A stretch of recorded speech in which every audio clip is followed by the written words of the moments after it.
ঢাকার পূর্বাচলে প্লট দুর্নীতির দুই মামলায় হাসিনা, টিউলিপ, আজমিনা ও ববিকে বিভিন্ন মেয়াদে সাজা দিয়েছেন আদালত। এ বিষয়ে আরও আপডেট জানবো। ঢাকা মহানগর দায়রা জজ আদালত থেকে যোগ দিচ্ছেন আমার সহকর্মী শফিকুল ইসলাম সবুজ। সবশেষ আপডেট তিনি জানাবেন। সবুজ, জানাবেন সবশেষ কি আপডেট রয়েছে আপনার কাছে? আদালতের পক্ষ থেকে কি কি নির্দেশনা দেওয়া হয়েছে জানাবেন।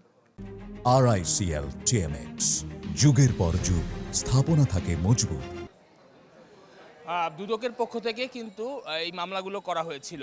মোট ৬টি মামলা করা হয়েছিল। সেই ৫টি মামলা করা হয়েছিল। সেই ৫টি মামলার মধ্যে ৩টি মামলার রায় কিন্তু পূর্বে দেওয়া হয়েছে। ২টি মামলা বাকি ছিল, সেই ২টি মামলার রায় আজকে দেওয়া হলো। এবং এই মামলার গ্রাউন্ড হিসেবে বলা হয়েছিল যে সরকার থেকে বরাদ্দ পাওয়া ফ্ল্যাট বা প্লট পাওয়ার পরও তথ্য গোপন করে সাবেক প্রধানমন্ত্রী শেখ হাসিনা এবং তার পরিবারের সদস্যরা রাজধানীর অদূরে বা নতুন ঢাকা বলে পরিচিত পূর্বাচলে তারা প্লট নিয়েছেন, এক একটি প্লট ১০ কাঠা করে। তো এই প্লট নেয়ার যে তথ্য তারা গোপন করেছেন, এই গোপন হয়েছে এবং প্রভাব যে রাজনৈতিক যে প্রভাব এবং ক্ষমতার যে প্রভাব, সে প্রভাব তারা ব্যবহার করেছেন। তো এর আগের মামলাগুলোতে শেখ হাসিনাকে প্রধান আসামি করা হয়েছিল একটি মামলায়। তো সবগুলো মামলাতেই কিন্তু কমন আসামি হিসেবে সাবেক প্রধানমন্ত্রী শেখ হাসিনা রয়েছেন।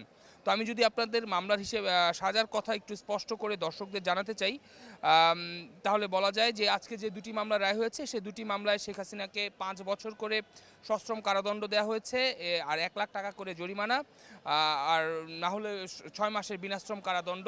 অপরদিকে তার ভাগ্নি ব্রিটিশ এমপি টিউলিপ সিদ্দিককে দুটি মামলায় ২ বছর করে অর্থাৎ ৪ বছরের সশ্রম কারাদণ্ড দেওয়া হয়েছে।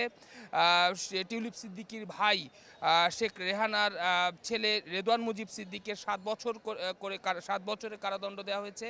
অপরদিকে তার বোন টিউলিপ সিদ্দিকির ছোট বোন আজমিনা সিদ্দিককে ৭ বছরের কারাদণ্ড দেওয়া হয়েছে।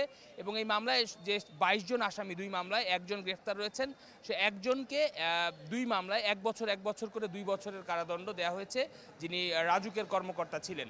এ হচ্ছে আসলে সবশেষ অবস্থা ঢাকা মহানগর দায়রা জজ আদালত থেকে। অনেক ধন্যবাদ আপনাকে সবুজ।